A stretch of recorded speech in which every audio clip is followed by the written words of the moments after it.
우리가요, 부수 214가지에서 자연편 73가지를 배웠습니다.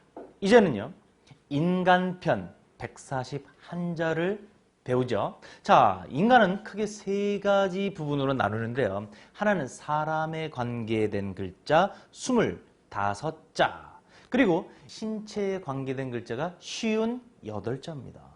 그리고 인간은 생활을 하죠. 그 또한 58자예요. 이렇게 총 141자의 인간에 대한 부수가 의미로 전달이 됩니다. 자, 그럼 먼저 사람에 관계된 그 부수를 공부하도록 하겠습니다. 자, 명칭에 관계된 건데요. 자, 사람인. 그런데 어떠한 글자의 왼쪽 변에 위치했을 때는 이렇게 변합니다. 바로 사람인 변. 두 번째, 사람의 의미를 가진 부수가 또 있어요. 그건 뭐냐면요, 성품이 들어가 있습니다. 어떤 성품이냐? 어질다, 좋다 이겁니다. 어진 사람 인. 그런데 이 어진 사람 인은 사람이란 뜻으로도 쓰이지만 보십시오, 모양을. 걸어가는 모양이죠. 그래서 걷는다, 행동한다, 이런 의미로도 함께 쓰입니다. 사람인, 어진 사람, 인. 자, 그 다음에 사람은 사람인데 어떠한 사람이냐? 나 자신의 개인을 위한 사람, 이런 뜻으로 나 자신의 개인, 이익, 이걸 사사롭다 그렇습니다. 그래서 사사로울 사, 그런데 그걸 줄여서 사사사 이렇게 씁니다. 사사사. 그런데 이 사사사가 또 다른 이름으로 표현이 어떻게 되느냐? 우리 먹는 마늘 있죠? 마늘모. 그런데 마늘이란 의미보다는 개인, 사사로운 이익 또는 사람, 이런 뜻으로 많이 쓰이고 있습니다. 자, 그리고 장인공, 이 글자도 한번 보시겠습니다. 장인공. 이 장인이라는 의미는 뭐냐면 어떤 물건을 만드는 사람을 장인이라고 하지 않고요. 만드는 사람은 어떤 걸 제작한다, 만들다 이런 뜻인데, 장인은 정성을 다해서, 혼을 들여서, 정말 최선을 다해서 작품을 만드는 사람을 장인이라고 하죠. 그래서 장인공. 근데 이 장인이란 사람을 나타내기도 하지만 장인이 결국엔 뭐합니까? 물건이든 뭐든 만들어내죠. 그래서 장인공은 만들공으로도 쓰입니다. 자, 그러면 이 네 가지를 연상해서 우리 함께 이해해 볼까요? 사람은 어진 마음으로 사사로운 개인을 위해서 어떠한 물건을 만든다. 사람은 어진 마음으로 개인을 위해 만든다. 이렇게 하면 너무 쉽게 우리는 오랫동안 기억을 할 수가 있는 것입니다. 자, 이제는 가족에 대한 글자를 보겠습니다. 가족, 아버지, 부. 아버지가 있으면 당연히 그렇죠. 어머니, 모. 자, 여기서 동글뱅이 5개 치십시오. 원래요, 부수에는 어머니, 모가 없습니다. 선생님, 없는 부수를 왜 가르쳐 주세요? 의미가 일맥상통하기 때문이에요. 어머니, 모라는 부수는 없지만 대신에 원래의 부수는 이겁니다. 말다, 그만두다, 말다, 싫어요. 이런 모양이 어머니 모하고 말무하고 모양이 거의 비슷하죠. 그런데 말무는 다 연결이 선이 되어 있죠. 자, 어머니 모의 부수가 뭔지 아십니까? 어머니 모가 아닙니다. 바로 말무가 어머니 모의 부수예요. 또 하나, 말무자는요, 어머니 모자에 선을 연결한 것이 말무가 된 것입니다. 그러니까 그 어원 자체가 어머니모와 말무는 일맥상통하는 연결선상에 있다. 그래서 아버지 부와 함께 말무를 어머니모로 대체하여 이렇게 제가 연결을 시킨 것입니다. 자, 아버지 부, 어머니 모, 아버지 어머니 사이에 드디어 자식이 나오죠. 자식은 성별이 둘 중에 하나입니다. 아들, 자, 아들, 자, 여자녀, 여자녀. 자, 아들, 자는 아들이다라는 의미로도 많이 쓰이지만 여자녀, 아들, 딸 구분하지 않는 자식을 총칭하는 자식자 이렇게도 많이 쓰입니다. 그리고 여자녀는 제가 지금 표현을 여자라고 했지만 원래는 계집녀, 계집녀 이게 원래 맞는 표현이에요. 자, 그런데 원래 맞는 표현이 계집녀라고 우리는 확실하게 그 또한 이해를 하고 알아야 됩니다. 하지만 세상은 많이 변했어요.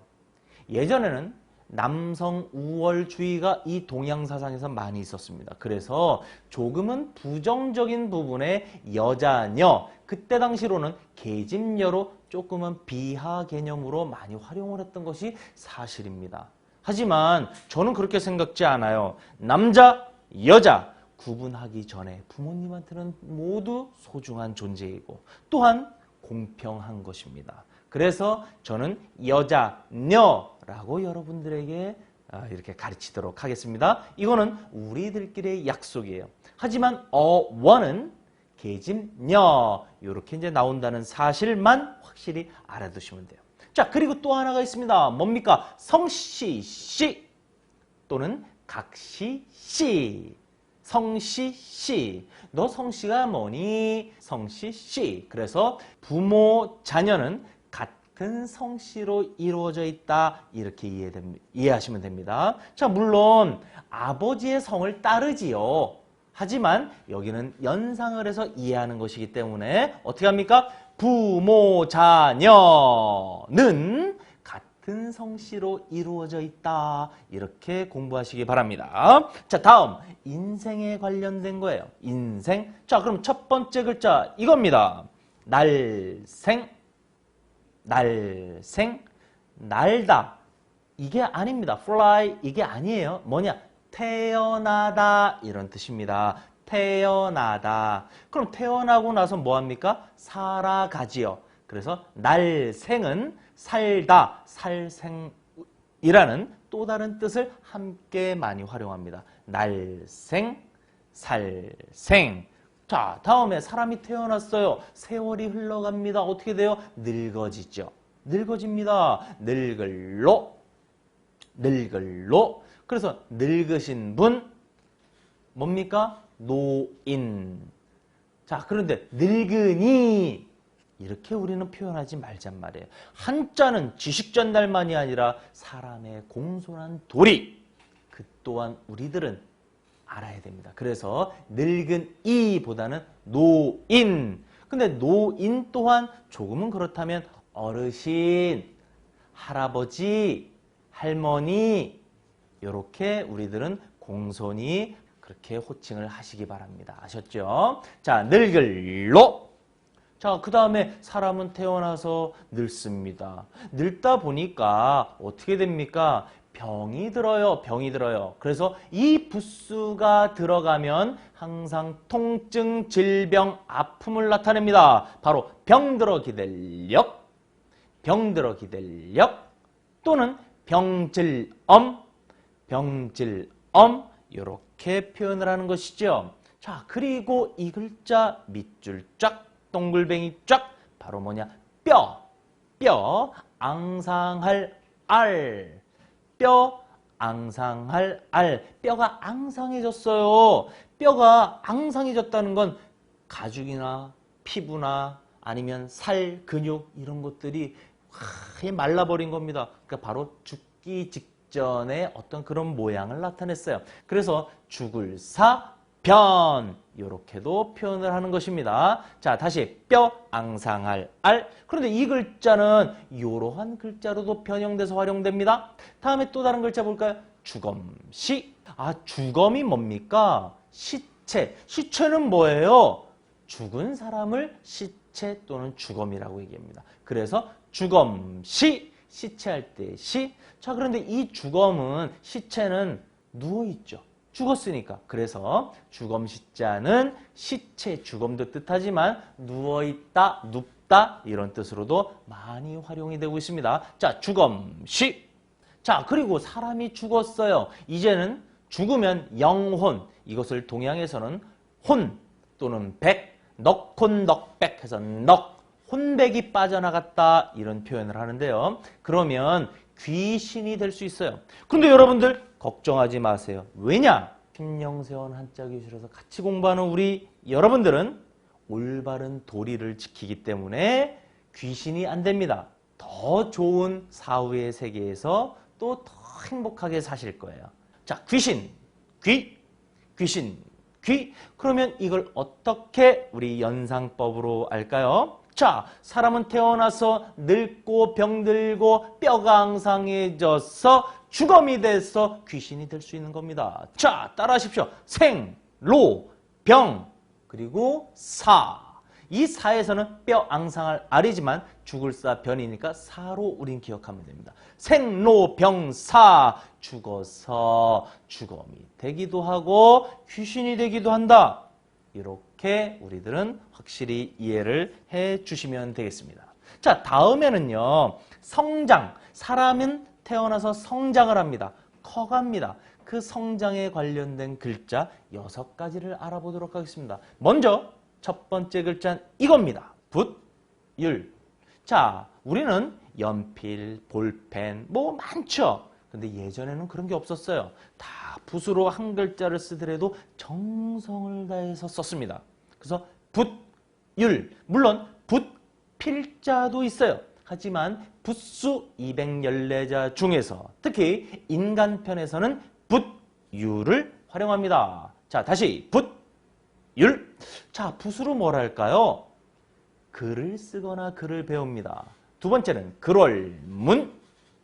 글월문. 사람은 태어나서 붓으로 글을 배우고 글을 쓰고 이게 바로 성장의 과정이다 이겁니다. 다음에 견줄비.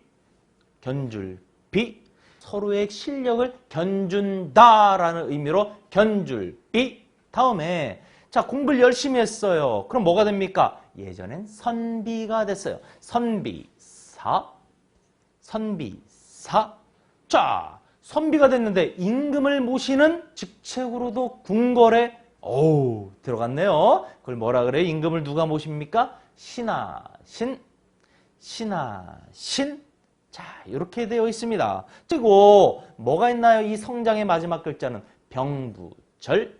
아하, 병부절. 병부는요, 서로 간의 어떤 약속이나 증표, 증거가 될 수 있는 것을 바로 병부라고 합니다. 또는 어떠한 직책에 올라갔을 때 너 이 직책을 증거하는 것으로 이걸 준다 해서 병부를 줍니다.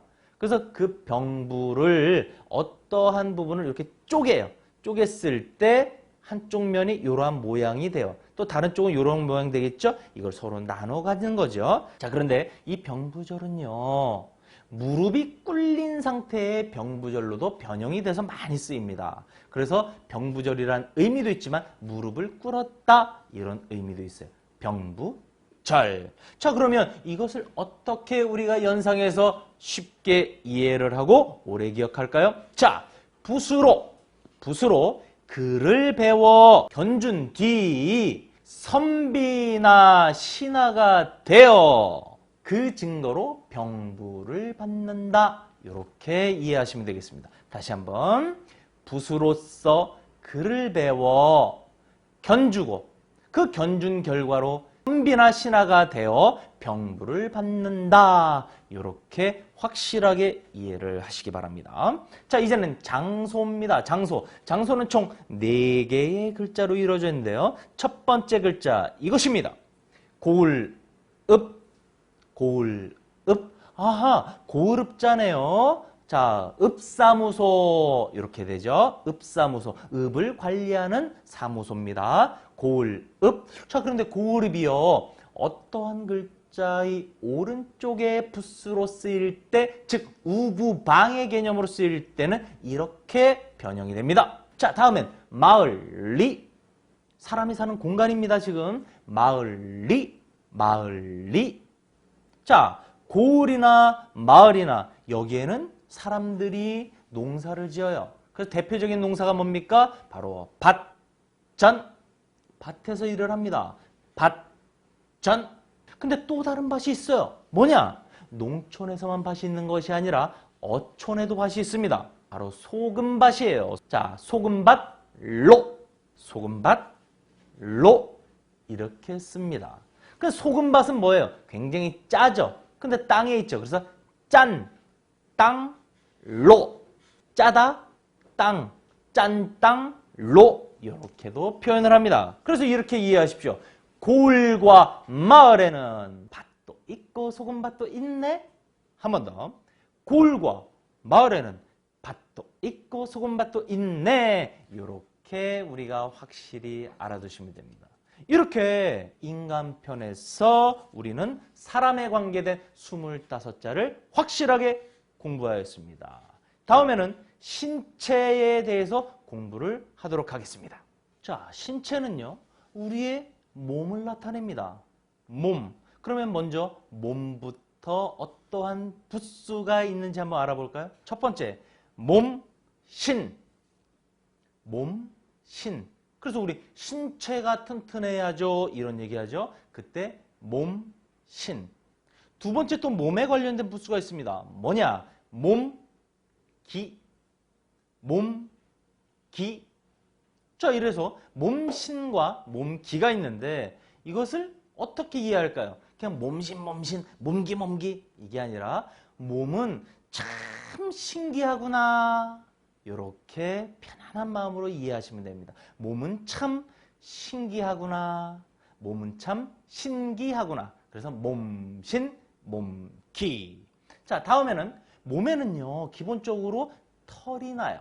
그래서 이 털이 한자에서는 굉장히 중요한 쓰임으로 활용이 됩니다. 근데 이 털이요, 몇 가지가 딱 있습니다.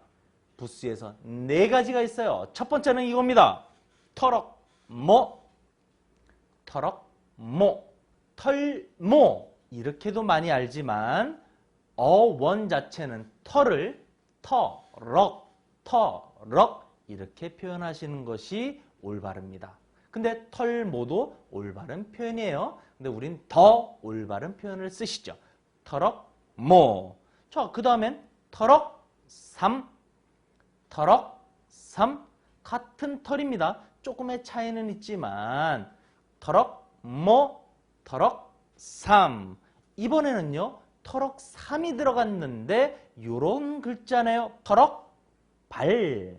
털럭, 발. 자, 이 털럭발은요, 조금은 길장자 개념이 들어갔어요. 그쵸? 그래서 어떻게 되면 이렇게 늘어지다, 길게 늘어지다 이런 의미도 함께 쓰입니다. 그래서 늘어질 표, 늘어질 표. 그래서 털럭발, 늘어질 표. 요 2가지를 여러분들은 알고 계셔야 됩니다. 그리고 하나가 더 있다 그랬어요. 총 4개라 그랬습니다. 말, 이을, 이. 말, 이을, 이. 자, 이건 뭐냐면 우리가 말을 할 때 이 말을 하다가 저 말로 옮겨갈 때 도와주는 글자 조사, 뭐 어조사, 뭐 이런 여러 가지 표현들이 있는데요. 말을 이어가다 이런 뜻입니다. 그래서 말, 이을, 이. 그런데요, 말, 이을, 이 글자는 어디서 만들어졌느냐? 바로 구렛나루에서 만들어졌어요. 귀 옆에 구렛나루가 이렇게 이어집니다. 어디요? 턱까지 이어져서 이렇게 몸으로 내려가죠. 몸의 위치로. 자, 이렇게 해서 수염이 구렛나루부터 말이 이어지듯 이어져 내려가는구나. 그래서 말이을 이. 말이을 이. 자, 그러면 이걸 어떻게 한 방에 우리가 내 것으로 소화를 할까요? 이렇게 하십시오. 털럭은 모삼바리. 털럭은 모삼바리. 그럼 모, 털럭모, 삼, 털럭삼, 발, 털럭발, 이. 말이을 이. 말을 잇는 거지만 털의 개념으로 나왔기 때문에 털럭은 모, 삼, 발, 이. 아시겠죠? 이러면 잊지 않고 여러분들은 내 것으로 아주 영원히 가져가실 수가 있는 것입니다. 자, 이제는 인체에서 모든 혈액을 움직이게 합니다. 동맥, 정맥, 혈액순환. 어느 장기일까요? 바로 심장입니다. 딱 하나예요. 이 심장입니다. 그러면 심장을 나타내는 한자는 바로 이겁니다. 마음심, 마음심. 자, 이 마음심은요, 왜 심장에 쓸까요? 가장 중요한 이 심장은 곧 마음인 것입니다. 마음은 곧 심장처럼 중요한 거예요. 그래서 마음은 심장이라고 표현하는 것입니다. 다음에는 머리를 한번 알아보겠습니다. 자, 붓수에서 머리는 크게 세 가지로 구분을 합니다. 뭘로 구분하냐? 머리수, 머리수. 지금 모양을 잘 보십시오. 위의 모양입니다. 위의 모양. 자, 다음에 머리혈.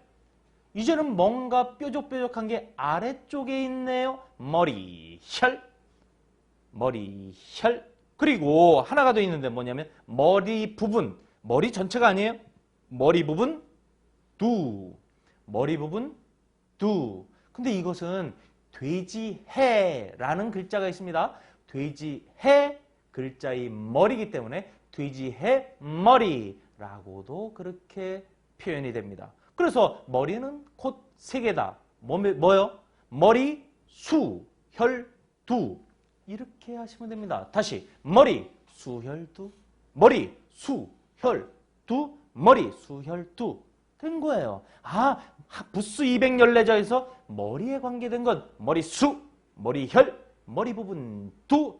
아, 세 개구나. 이렇게 우리들은 확실하게 의미별로 묶어서 알 수가 있는 것입니다.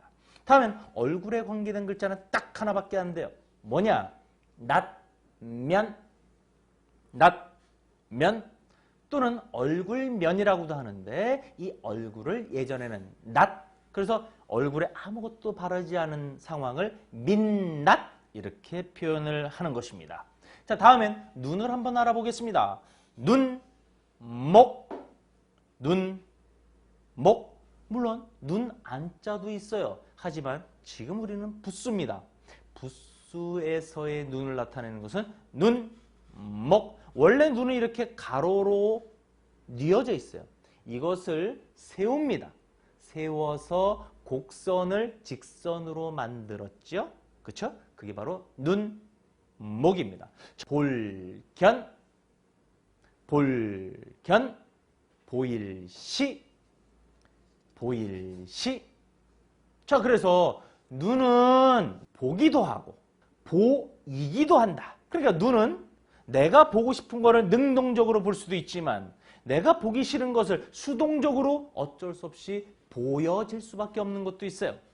그래서 우리들은 될 수 있으면 좋은 것은 더 적극적이고 능동적으로 바라보고 살다 보면 아니 될 나쁜 것들이 보일 때가 있습니다. 그런 것들은 스스로가 절제할 수 있는 그 절제력을 여러분들은 꼭 가지시길 바랍니다. 눈은 보기도 하고 보이기도 합니다. 아셨죠? 자, 다음에는 코, 코입니다. 자, 코는요 크게 두 가지예요. 원래는 코 비자가 하나가 있는데 아닙니다. 바로 스스로 자, 스스로 자. 스스로 자가 어떻게 코하고 연관이 되어 있습니까? 자, 스스로 자자는요 원래 코 비자하고 같은 개념이었어요.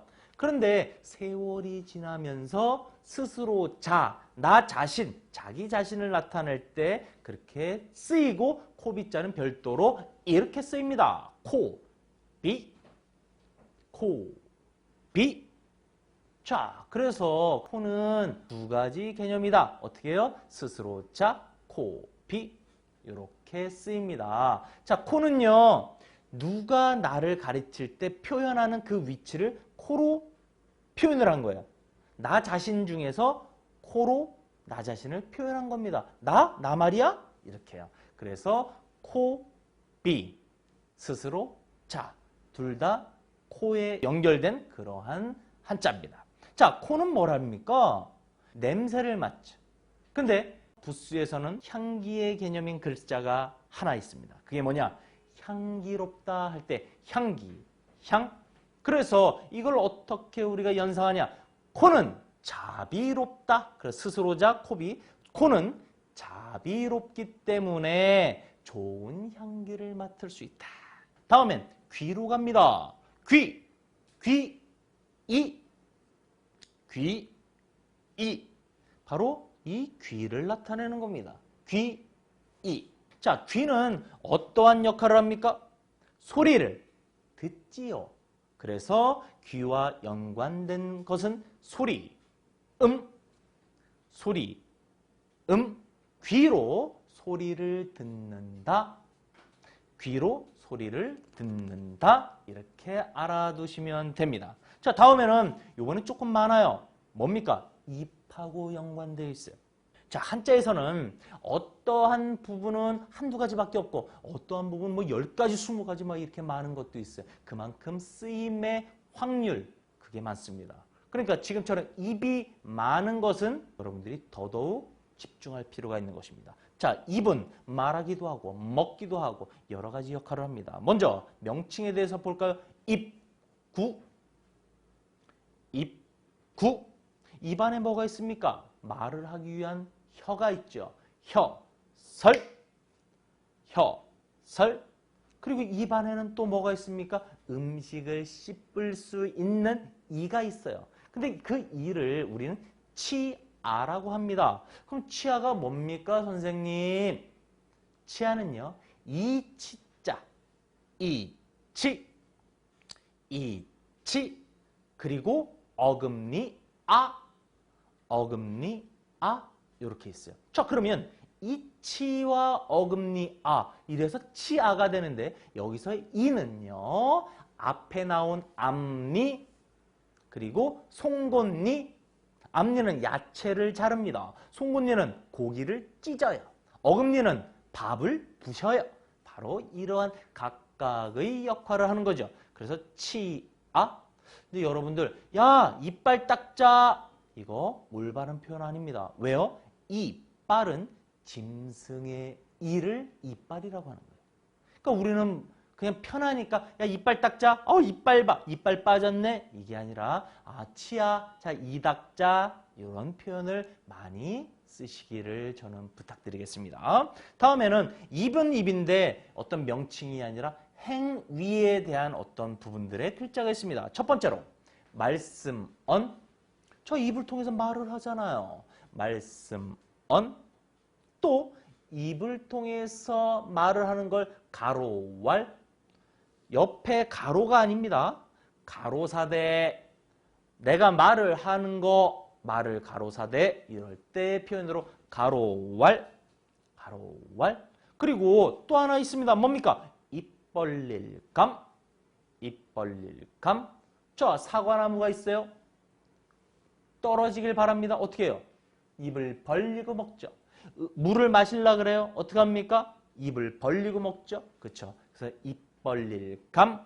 그런데 입 벌릴 감 글자를 보니까 위가 터져 있네요. 그렇죠? 그래서 위가 터져 있는 큰 입구다. 위튼 입구. 근데 이런 모양이 뭐라 그랬습니까? 몸. 위튼 입구, 몸. 이렇게 됩니다. 자, 그리고 조려워요. 하품이 나와요. 어떻게 해요? 이렇게 나와요. 하품, 흠. 근데 하품은 글자를 딱 보니까 입 안에서 뭔가 기운이 이렇게 뭐 쫙쫙 뻗어나가는 그러한 기운이 있죠. 그래서 입을 통해서 기운이 많이 빠집니다. 하품, 흠. 자, 다음 글자는 목이 메이다. 떡을 갑자기 확 많이 먹었더니 목이 메이다. 목멜기. 근데 이 목멜기는요, 목이 메이다 말고도 없을무 이렇게도 활용이 됩니다. 자, 그러면 이 글자들을 우리 장기기억원리법으로 어떻게 해볼까요? 자, 집중하십시오. 말씀을 가로사대. 뭐라고요? 말씀을 가로사대 입을 벌려. 입 벌릴 감. 입을 벌려. 하품하듯 하면 목이 메일 수 있다. 이렇게 기억하시기 바랍니다. 말씀을 가로사대 입을 벌려 하품하듯 크게 하면 목이 메일 수 있다. 아시겠죠? 자, 다음엔 입에서 느끼는 게 뭡니까? 바로 음식을 먹으면 맛을 느낄 수 있어요. 그래서 맛에 관계된 것이 두 가지가 있습니다. 하나는 매울신. 매워요. 너무 매워요. 매울신. 자, 그리고 달콤합니다. 달아요. 달아요. 달감. 그래서 맛이 매콤달콤하다. 맛이 맵고 달다. 매콤달콤. 이렇게 우리들은 확실히 이해를 하시면 됩니다. 자, 계속 갑니다. 이제는요, 신체 아래로 내려옵니다. 손이에요, 손. 자, 이 손이 굉장히 중요합니다. 정말 중요해요. 사람은요, 수족을 써서 움직인다 그랬습니다. 손수, 발족. 그러니까 발이 있어야지 어디를 걸어가죠. 손이 있어야지 뭘 하죠. 그렇죠? 그래서 손과 발은 상당히 중요하게 한자에서는 쓰입니다. 예로부터 머리를 하늘, 몸을 땅, 하늘과 땅 사이에 사람이 사는데 목에 산다 그랬어요. 그래서 사람의 생명을 목숨이라고 합니다. 그 목은 여기만 있는 것이 아니라 손목, 발목도 있어요. 그래서 손과 발은 우리 신체를 움직이고 영위 활동을 하는데 굉장히 중요한 것입니다. 자, 그러면 손에 대해서는 어떠한 부수들이 있는지 한번 볼까요? 먼저 명칭에 관련된 것 중에 첫 번째, 당연하죠. 손수. 자, 이 손수는요, 어떠한 글자의 왼쪽 변에 부수로 쓰일 때는 이렇게 바뀝니다. 제방변. 자, 다음 두 번째, 손톱조. 자, 이 글자는 조금 길죠. 길다 보니까 어떠한 글자와 함께 쓰일 때는 이렇게 짧아집니다. 손톱조.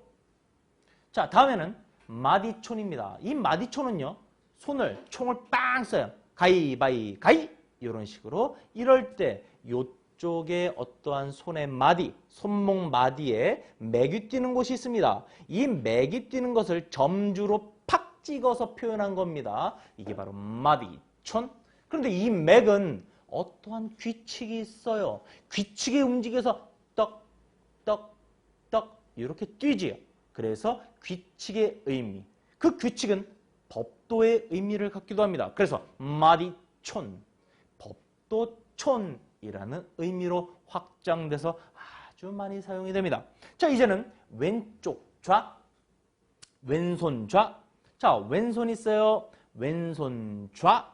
다시 왼손 좌. 그런데 이 왼손 좌는 왼손이라는 뜻도 있지만 싹이 납니다. 그래서 쌍날철. 뭐라고요? 싹이 납니다. 쌍날철. 왼손 좌, 쌍날철. 자, 왼쪽이 있으면 그렇지, 오른쪽도 있는 것입니다. 그래서 오른손 우, 오른손 우. 그런데 실질적으로 오른손 우 이렇게 아시는 분보다 또 우, 또 다시 again으로 많이 하시는 분들이 계세요. 또 우. 하지만요, 또라는 의미도 많이 쓰이지만 더 많이 쓰이는 것이 바로 손. 그 중에서도 오른손, 왼손, 오른손. 이쪽이 중요한 게 아니라 이 바로 손에 관련됐다라는 것이 상당히 중요한 것입니다. 자, 그러면 이것을 어떻게 우리들은 장기기억 연상법으로 할까요? 자, 손은요, 손은요, 손톱과 마디, 손에도 마디가 다 있죠? 손톱과 마디로 이루어져 있는데 왼손과 오른손이 있다. 이거 너무 쉽네요. 손은 손톱과 마디로 이루어져 있는데 왼손과 오른손으로 되어 있다. 이렇게 하시면 됩니다. 자, 다음. 이제 손이 어떤 행위를 합니다. 행위. 어떤 걸 만들어내거나 움직여요. 그 행위에 대한 글자가 뭐가 있는지 한번 보겠습니다. 첫 번째, 쌀포. 쌀포. 이게 하나의 뭘 감싸는 몸의 형태죠. 쌀포, 몸. 이거는 쌀미자의 쌀이 아닙니다. 감싸다, 안아주다, 품다. 이러한 개념으로 쌀포. 두 번째, 손으로 또 뭘 합니까? 받들어요. 아주 소중하고 귀중한 걸 받들어요. 받들공. 받들공. 자, 그런데 이 받들공자가 어떠한 글자의 밑, 발로 오면 스물입, 발, 스물입, 발 이렇게도 쓰입니다. 다음에 손으로 뭘 하냐면 쳐요. 공격하라, 때려요. 칠복. 그런데 이 글자보다 실질적으로 변형된 칠복, 이걸 그럴 문자랑 좀 비슷하다 해서 등그럴문, 이걸 사실 칠복으로 굉장히 많이 쓴다는 사실 동글뱅이 5개 밑줄 쫙 하시기 바랍니다. 칠복. 마지막으로 싸울투. 손의 행위 마지막 싸울투. 자, 투쟁한다. 권투. 싸울투. 이렇게 씁니다. 문문하고 조금 비슷하죠. 다시 한번 싸울투. 그럼 이걸 어떻게 우리가 이해하느냐? 손으로 하는 것은 소중한 것을 감싸고 받들기도 하고 때리고 치고 또는 싸우기도 한다. 다시 손으로 감싸고 받들기도 하지만 치고 싸우기도 한다. 손으로 감싸고 받들기도 하지만 치기도 하고 싸우기도 한다. 이렇게 확실하게 아시면 되겠습니다. 자, 이제는요, 손이 끝났어요. 잘하셨습니다. 손 다음에 뭐가 올까요? 그렇죠. 발이 당연히 오겠죠. 지극히 상식적인 순서대로 제가 여러분들과 함께 학습을 해나가고 있습니다. 자, 이제는 발에 대해서 우리 공부를 하겠습니다. 발. 어디를 갈 때 발이 필요하죠.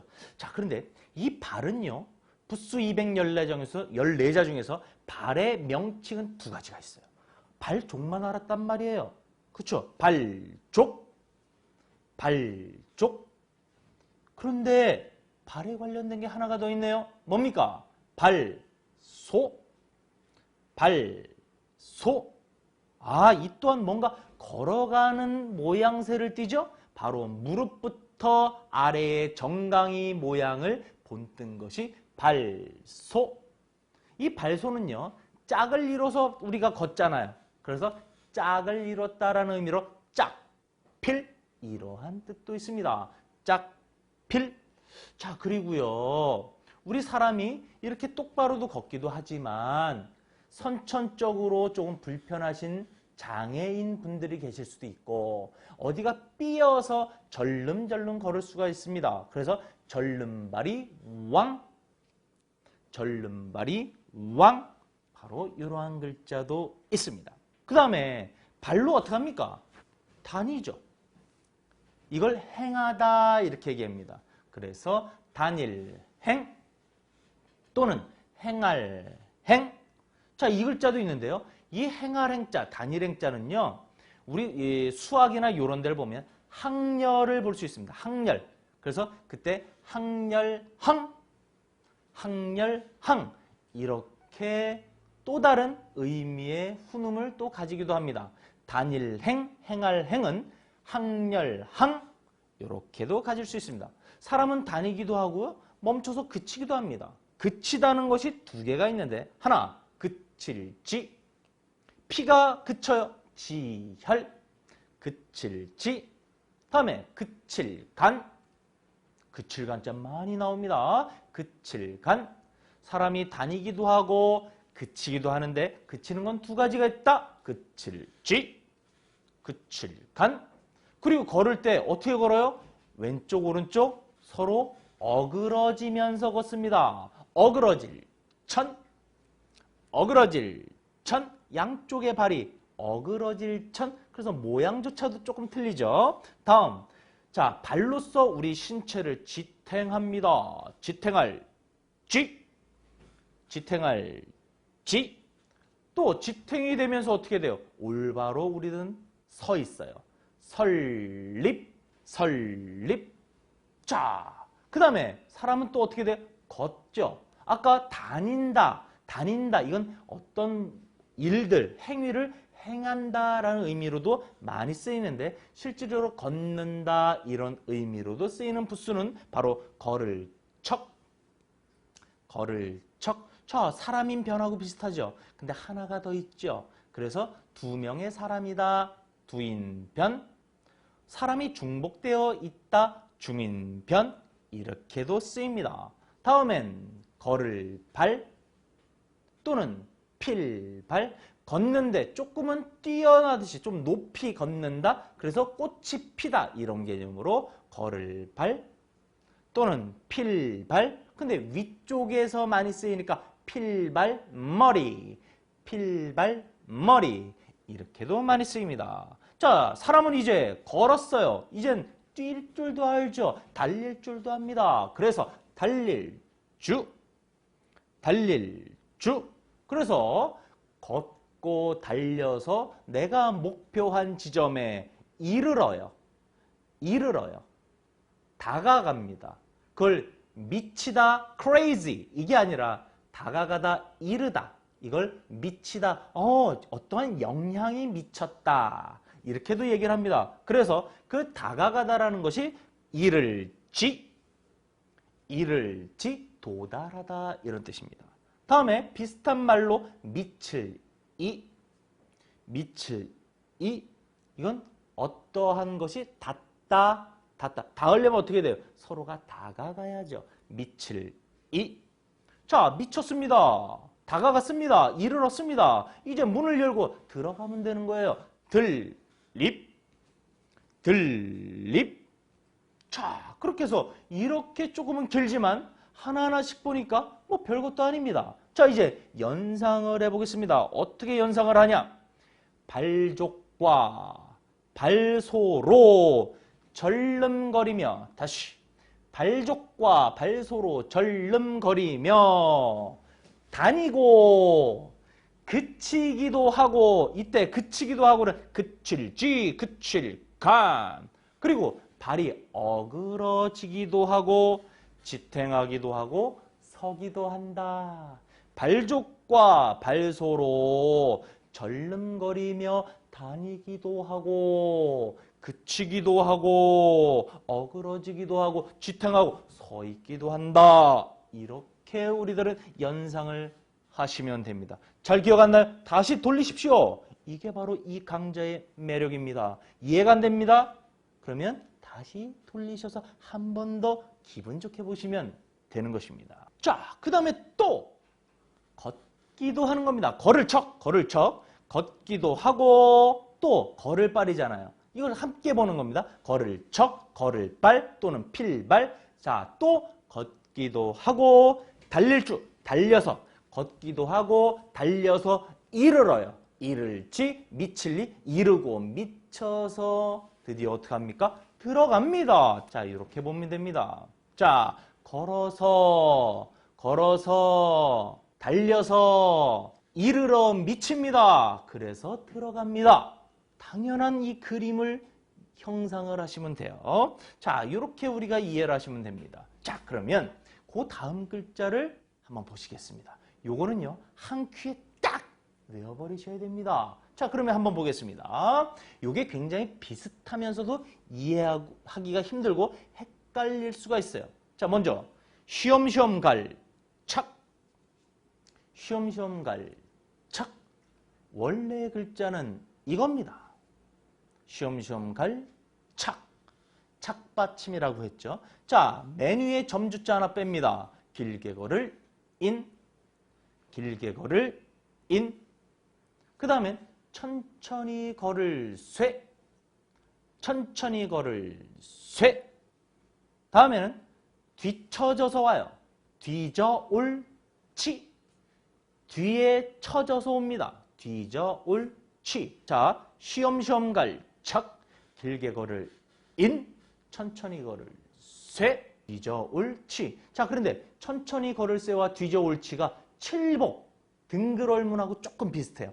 요거 명심 잘 하시고 잘 기억해 두시기 바랍니다. 그러면 이 네 가지를 어떻게 하면 쉽게 오랫동안 기억할까요? 걷는 방법입니다. 천천히 걷기도 하고 길게 걷기도 하고. 걷는 방법은 따라 하십시오. 착인쇠지.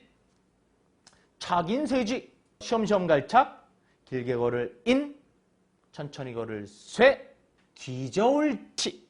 그래서 걷는 방법은 네 가지가 있다 그랬습니다. 자, 이렇게 해서 8까지 끝났네요. 이제 부스에서 사람이 실질적으로 어떠한 생활을 해 나갈 거 아닙니까? 그 생활에 대한 글자, 쉬운 8글자도 지금부터 알아보시겠습니다. 사람이 생활하는데 가장 중요한 게 뭐가 있을까요? 물론 의식주, 그쵸? 그 내용이 이제 다 나옵니다. 자, 첫 번째로 비가 와요. 비를 피할 집이 필요해요. 바람이 불어요. 바람을 막을 집이 필요해요. 가족들끼리 따뜻하게 안아주고 격려해주고 배려할 집이 필요합니다. 집에 관련된 글자부터 알아보겠습니다. 자, 집면. 집면. 자, 이 집면은 갓 있죠. 갓. 선비들이 쓰는 갓. 그래서 그 머리에 쓰잖아요. 그래서 갓머리 이렇게도 표현합니다. 그런데 갓머리란 뜻이 중요한 게 아닙니다. 집이라는 뜻이 중요해요. 집면. 다음에 집이 또 하나 있습니다. 뭡니까? 집엄. 집엄. 다음에 집호. 집호. 자, 이거는 지게문호 이렇게도 표현합니다. 또는 지게호 이렇게도 표현해요. 자, 그러면 지게호 이건 어떤 거냐? 우리 저 문문자 배우셨죠? 양쪽에 부잣집이나 이런 집이 양쪽을 열고 들어갑니다. 근데 이 집호자 이걸 지게문호라고도 얘기하는데 이거는 일반 서민이 드나드는 한쪽짜리 문을 의미하는 그 뜻도 갖고 있다. 이렇게 생각을 하시면 됩니다. 다음에 바로 나오네요. 문. 자, 그리고 지붕에 뭐가 있습니까? 예전에는 무슨 집이 많았어요? 기와집이 많았습니다. 그럼 그 기와는요, 서로가 탁 조립되듯이 맞춰지는데 이게 바로 암컷과 수컷이 딱 만난다 이런 개념으로 암기와 수기와라고 합니다. 그래서 암수가 딱 만난다. 그래서 기와와 그래서 만나는 모양의 그런 모양으로 기와와가 글씨가 이렇게 예쁘게 쓰여져 있습니다. 그리고요, 집에는요, 어떠한 손님이 나의 방으로 들어왔을 때 내가 딱 주인으로서 기대서 있는 안석, 방석 이러한 개념의 글자가 있습니다. 안석괴. 예전에는 그 안석 속에다가 어떤 사람이 왔을 때 뇌물을 집어넣기도 했었어요. 그래서 부정적으로 사용을 하기도 했었는데 일반적으로는 안석, 조금은 부잣집의 개념의 느낌이 좀 있죠. 안석괴. 자, 그러면 이것을 어떻게 연상을 시킬까요? 자, 이렇게 한번 해보겠습니다. 첫 번째, 집면에는 엄호문과 기와 그리고 안석이 있다. 이렇게 알아두시면 됩니다. 집면에는 엄호문과 기와 그리고 안석이 있다. 이렇게 확실하게 이해하시면 됩니다. 자, 이제는 집은 집인데 집의 어떤 형상을 나타내는 글자들이에요. 먼저 애워쌀 위. 집을 애워싸다. 애워쌀 위. 이 애워쌀 위자는 입구는 입구인데 굉장히 크죠. 큰 입구 몸. 자, 애워싼 것도 볼까요? 요번에 형태는 이렇습니다. 멀경. 자, 이 글자는요, 임금님이 경복궁 가보셨습니까? 임금님이 저 안쪽에 위험을 대비해서 저 안쪽에 살죠. 그래서 지금 밑에 문이 열려 있단 말이에요. 그 밑에 열린 문으로 임금을 뵈려 가려면 어떻게 됩니까? 멀리 가야 돼요. 그래서 멀경. 다음엔 상자방 그리고 감출해. 요거는 함께 우리가 이해하는 게 굉장히 좋습니다. 자, 상자에 무엇인가 소중한 걸 감춘다 이런 개념이에요. 자, 상자, 방 이것은 튼, 입구, 몸 이렇게도 됩니다. 감출해 이것은 감출해, 몸 이렇게도 돼요. 자, 그리고 여기에 하나의 글자를 제가 더 집어넣습니다. 그게 뭐냐? 모방. 모방. 이 모는 어디에 모가 났다. 모서리. 그리고 그 어디를 뜻하기 때문에 방향 또는 어떠한 방법 또는 본을 뜨다. 본뜰방. 굉장히 많이 활용이 됩니다. 그래서 모방. 이 또한 뭐예요?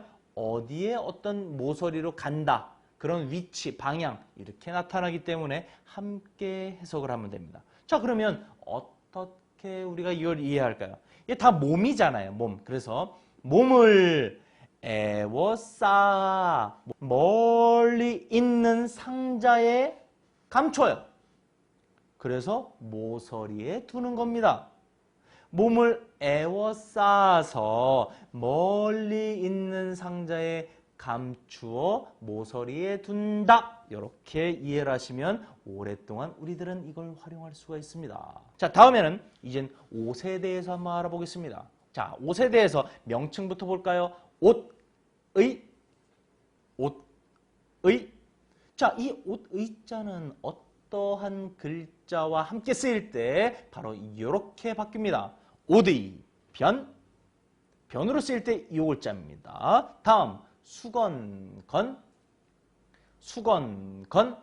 자, 이거는 일반 우리가 머리하고 세수해서 닦는 수건의 개념, 헝겊의 개념도 있지만 비싼 비단의 개념도 갖고 있다는 사실 여러분들이 이해하시기 바랍니다. 수건건. 자, 그 다음에 수건이 됐든 옷이 됐든 기본적으로 뭘로 만들어요? 그렇지요. 실로 만듭니다. 실사. 다음에 옷에 대해서 어떤 행위입니다. 바늘로 꼬맵니다. 그래서 바느질하다 이런 의미로 바느질할취. 다음에 옷으로 헝겊, 수건으로 뭐래요? 몸을 덮거나 물건을 덮습니다. 그래서 덮는 것이 크게 두 가지가 있어요. 몇 가지? 두 가지가 있습니다. 덮을멱. 다음 덮을아. 자, 덮으라는 요렇게도 글자가 변형이 되네요. 덮을아. 자, 그렇죠. 그러면 이것을 쭉 한번 연상을 시켜봅니다. 옷과 수건은 뭘로 만들어요? 실로 어떻게 합니까? 바느질을 하죠. 바느질을 해서 옷이나 수건으로 뭘 합니까? 덮는다. 옷과 수건을 실로 바느질하여 만든 뒤 덮는다. 덮는 건 뭡니까? 덮을멱, 덮을아. 이렇게 우리가 확실히 이해를 하시면 됩니다. 자, 이제 사람은요, 생활을 할 때 먹어야 됩니다. 이제 음식과 관련된 글자를 알아보겠습니다. 먼저 음식입니다. 밥식. 밥을 먹죠. 그래서 먹을식. 이렇게도 알 수가 있습니다. 다음엔 자, 이건 술이에요. 술인데 특정했어요. 어떤 술로 특정했냐면 울창주라는 것으로 특정을 했습니다. 이게 부수에 있어요. 울창주 창. 이거는 술 이름을 뜻하는 겁니다. 자, 그래서 밥도 먹고 술도 마시고 여기서 술은 음료수 또는 물의 개념으로도 그렇게 확장할 수가 있는 것입니다. 밥식, 울창주 창. 자, 그런데 음식을 먹을 때는 도구가 필요해요. 그쵸? 그 도구의 첫 번째 글자는 바로 그릇입니다. 그릇에 밥을 덜어 먹죠. 자, 그릇명. 자, 그 다음엔 장군부. 그릇이 일반적인 그릇 말고도 질그릇이라고 있어요. 토기, 흙으로 질그릇. 그 질그릇으로 술병, 몸이 뚱뚱하고 목이 얇게 되어 있는 그러한 술병 개념을 장군이라고 합니다. 임금 이런 장군이 아니에요. 여기서 바로 술병 질그릇을 나타내는 장군의 의미입니다. 장군부, 장군부, 질그릇 부, 질그릇 부. 자, 다음에 음식을 먹기 위해서 어떻게 합니까? 절구에 곡식을 빻아요. 절구, 구, 절구, 구. 자, 예전에는 사람이 많았습니다. 대가족이었어요. 그래서 뭐 밥솥 요만한데 2인용, 3, 4인용에다가 아니라 솥에다가 했습니다. 그래서 솥에 관련된 게 두 글자나 있어요. 자, 먼저 솥정, 솥정. 조금은 복잡하지만 솥의 모양을 띈 게 눈에 읽혀지시나요? 한 번 더. 솥정. 두 번째 솥이 있습니다. 솥력, 솥력. 자, 솥은요, 뚜껑으로 안에 있는 것을 막지요. 그래서 솥력은 막을 격, 막을 격. 요렇게도 활용이 됩니다. 자, 그러면 이것을 우리가 연상해서 또 쉽고 오랫동안 내 것으로 소화를 시킬 수 있습니다. 자, 밥과 울창주는, 밥과 울창주는 그릇과 질그릇에 담고 절구와 솥에 찐다. 다시, 밥과 울창주는 그릇과 질그릇에 담고 절구로 빻아 솥에 찐다. 이렇게 우리들은 연상을 해서 아시면 되겠습니다. 자, 다음에는 운송입니다. 운송. 뭐냐? 사람은 생활하기 위해서 옛날에는요, 아무리 멀어도 걸어만 갔어요.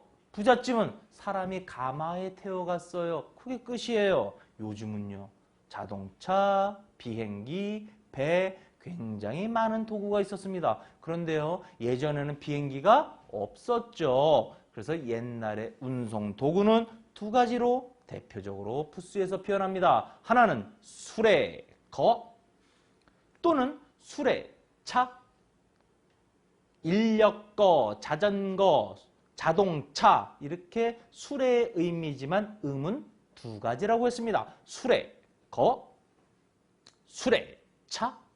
이제는 물로 운송, 이동을 합니다. 배주, 배주.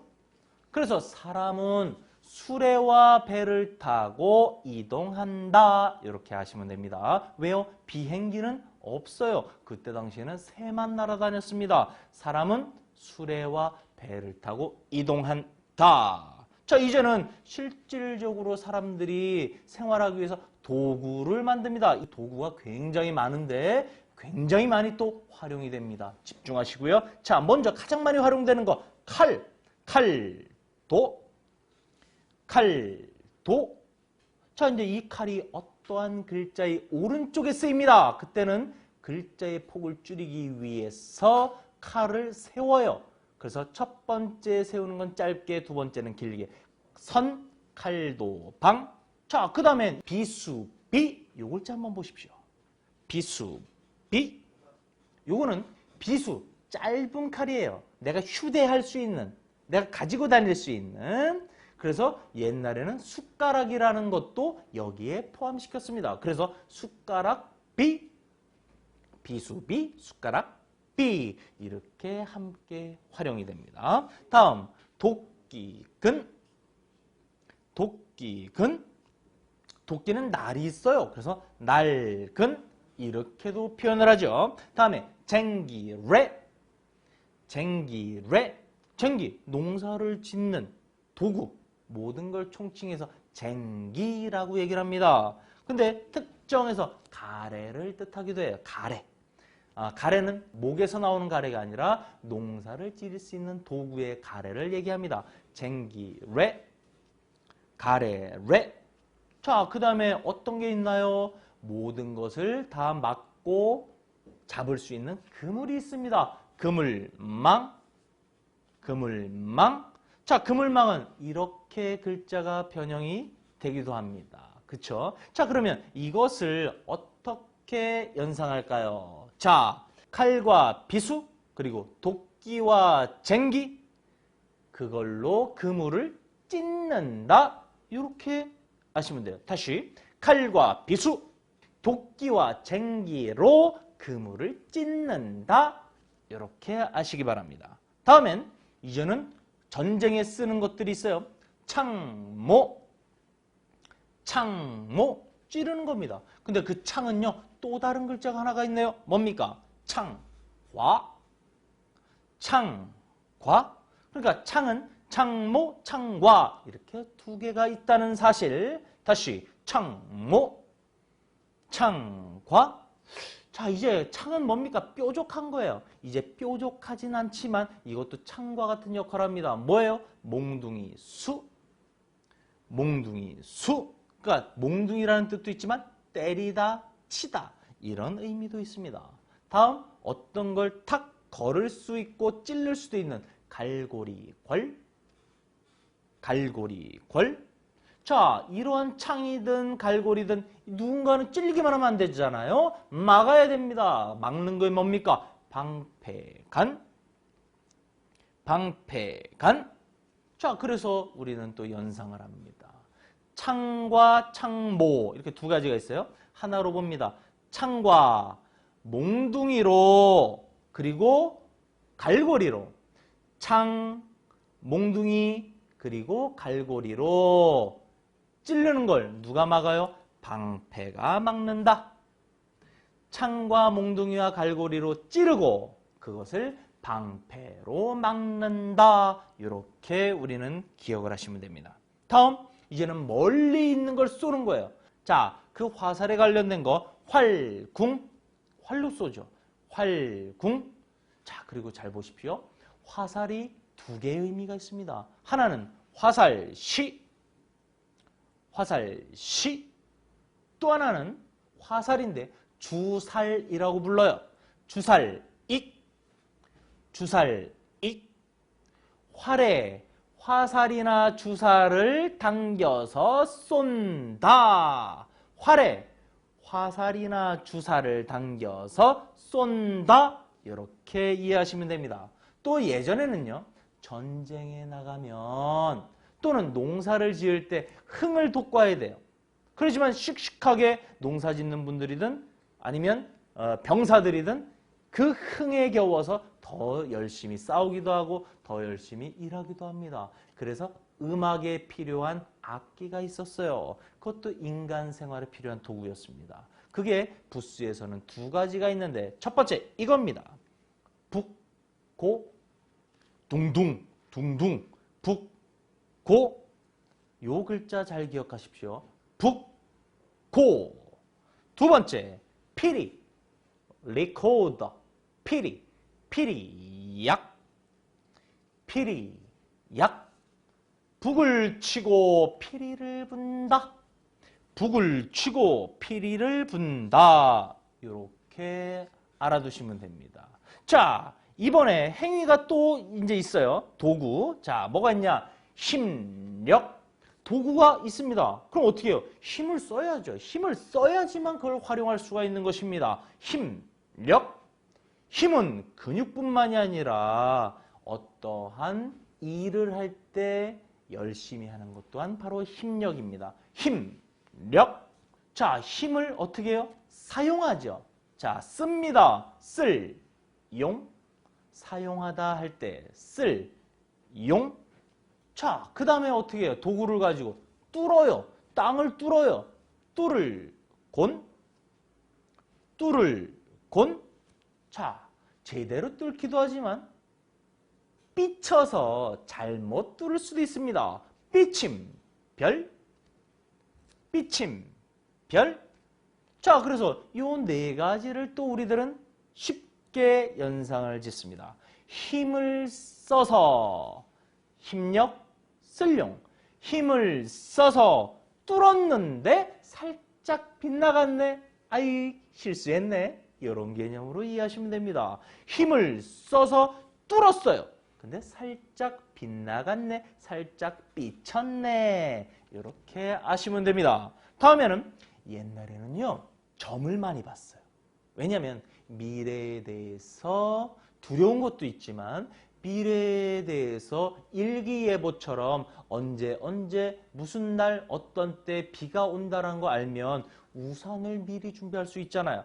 그래서 우산을 준비하는 그 일기예보의 개념으로 점을 많이 보기도 했습니다. 미신으로 보면 안 됩니다. 또 거기에 족쇄로 빠져서도 안 됩니다. 자, 이 부분은 나의 어떠한 인생을 좀 더 현명하게 준비할 수 있는 그러한 도구로만 가끔씩 활용하셔야 됩니다. 자, 그런 관점에서 두 가지 글자가 있는데 첫 번째, 점괘효. 자, 점을 쳤어요. 그럼 그 괘라는 게 나오는데 그것을 바로 효라고 얘기합니다. 자, 글씨를 보시겠습니다. 점괘효. 근데 이 점괘효는요, 점을 치기 위해선 서로가 어떻게 되냐면 그 점괘들이 서로가 사귀듯이 좋게 나와야 됩니다. 그래서 사귈효 이렇게도 활용이 돼요. 점괘효, 사귈효. 그리고 실질적으로 점을 친다 해서 점복, 점복. 그래서 이걸 이렇게 이해하십시오. 점괘를 내어 점을 친다. 점괘를 내어 점을 친다. 이렇게 이해하시면 됩니다. 다음 숫자입니다. 오, 이제 막바지예요. 이 숫자하고 색깔밖에 안 남았습니다. 힘내십시오. 숫자 몇 가지냐? 4가지입니다. 자, 1, 2, 3, 4, 5, 6, 7, 8, 9, 10. 너무 많은데 왜 4가지예요? 실질적으로 부수는 의미를 전달하는데요. 자, 의미 속에서도 이 4가지가 굉장히 많이 부수로 활용이 됩니다. 자, 먼저 한일. 너무 쉽다. 그쵸? 한일. 이거는 일만이 아닙니다. 지평선이나 모든 것의 기준을 뜻하기도 합니다. 다음 두이. 두이. 다음 8, 8. 이 8, 8은요. 모양을 보니까 양쪽이 대칭적으로 좀 비슷해요. 그러니까 똑같이 어떤 나눈 모양입니다. 그래서 8, 8 또는 나누다. 나눌 8, 나눌 8 이렇게도 씁니다. 다음 10, 10, 10, 10. 그래서 숫자는 부수에서 몇 개? 4개. 뭐요? 1, 2, 8, 10. 끝이네요. 너무 쉽습니다. 1, 2, 8, 10. 1, 2, 8, 10. 어느새 마지막으로 왔네요. 자, 마지막은 색깔입니다. 사람은요, 눈으로 색깔을 흡수하는데 이 색깔도요, 오행이 있습니다. 오행이라는 것은 목화 토금수라는 그런 학문이 있는데 그 학문마다 그 오행이라는 속성마다 색깔이 다 배당이 됩니다. 그 색깔을 오행에 맞춰서 제가 한번 배당을 해봤어요. 먼저 색이니까 빛, 색, 빛, 색. 그리고 뭔가 나무가 봄이 되면 파릇파릇 올라와요. 푸를 청, 푸를 청. 봄의 기운이 느껴지십니까? 자, 여름이 됐습니다. 울긋불긋, 와, 벌겋게 만발합니다. 그쵸? 이건 뭐냐면 붉을적, 붉을적. 자, 그 다음에 어떻게 돼요? 낙엽이 지면서 이제 가을로 넘어옵니다. 봄과 여름은 쭉 올라갔다가 이제 찬바람이 오면서 가을로 이제 내려오는 그 중간에 나뭇잎의 색깔이 어떻게 변해요? 누렇게 변합니다. 누를 황, 누를 황. 이것은 누르다 이렇게 표현하지만 색깔로는 yellow, 노랗다 이렇게 여러분들은 알아두시면 됩니다. 다음에 가을이 됐습니다. 가을의 대표적인 색깔은 바로 하얀색이에요. 그래서 흰백, 흰백. 자, 근데 이 흰백은요, 하얗다라는 뜻 말고도 말하다 이런 뜻도 있어요. 그래서 우리 연극할 때 상대방이 없어요. 관객을 통해서 혼자 말을 하는 걸 뭐라 그럽니까? 홀로 독. 그때 흰백을 써요. 그때는 하얗다가 아니라 말할백입니다. 그래서 말할백으로도 그렇게 이해를 하시기 바랍니다. 자, 그리고 부수에서는 검정색, 검다, 이게 2가지가 있습니다. 먼저 검을흑, 검을흑. 또 하나의 검다가 있네요. 검을현, 검을현. 자, 이렇게 해서 한번 정리를 색깔을 해보겠습니다. 색깔은 청적, 황백, 흑, 그리고 현이 있다. 색깔은 청적, 황백, 흑, 그리고 현이 있다. 이렇게 알아두시면 됩니다. 자, 이렇게 해서 여러분께 제공했습니다. 뭘요? 부수는 획수나 가나다순이 아닌 의미별로 공부를 해야 된다. 그 의미별을 패키지화 시켜서 지금까지 이렇게 공부를 해왔습니다. 이제 한번 여러분들은 본격적인 배당 한자 공부를 하시게 되면 아시게 됩니다. 야, 왜 이렇게 한자의 생명은 부수라고 강조 또 강조를 했는지, 얼마나 한자에서 부수가 중요한 것인지 공부할 때마다 뼈저리게 느껴지실 것이고, 지금 열심히 공부하신 여러분들이 야, 내가 그때 진짜 부수 공부 잘했구나, 흐뭇하게 기쁨으로써 즐겁게 공부하시게 될 것입니다. 저는 여기서 부수를 끝을 또 안 내요. 또 합니다. 어떻게 합니까? 214자의 부수를 하나마다 더 확실하게 제가 또 파고 들어갈 것입니다. 그리고 그 글자가 어떻게 만들어져 있고 어떻게 실질적으로 활용이 되고 있는지 진정한 프로의 세계로 다음 시간에 여러분들을 찾아뵙도록 하겠습니다. 수고하셨습니다.